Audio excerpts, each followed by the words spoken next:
Bukod sa pagkansela sa lisensya ng baril, nanganganib din na mawala ng driver's license ang dating pulis na nag-viral matapos manakit at nagkasa ng baril sa isang siklista sa lungsod Quezon. May ulat si Patrick De Jesus. Kuha ito noong August 8 sa bahagi ng Welcome Rotonda sa Quezon City. May kita ang paglabas ng isang lalaki mula sa sasakyan, kinumpronta ang isang siklista. Sabay binatukan hanggang sa bumunot at nagkasa na ito ng baril.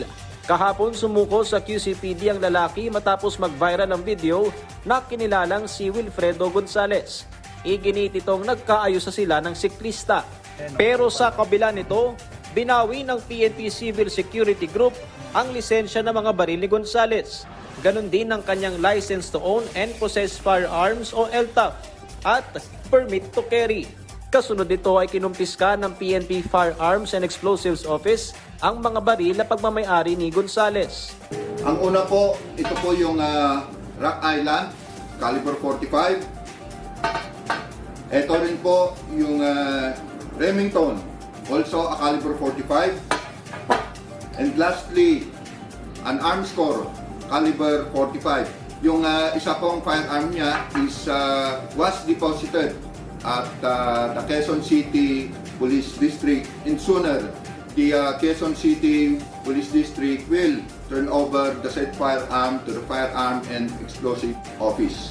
Napag-alaman naman na dating pulis si Gonzales at na-dismiss noong 2018. Ipinatawag at pinagpapaliwanag na rin ng Land Transportation Office si Gonzales hinggil sa insidente kung bakit hindi dapat kanselahin ang kanyang lisensya. Sabi ng LTO, 2 batas ang nalabag ni Gonzales.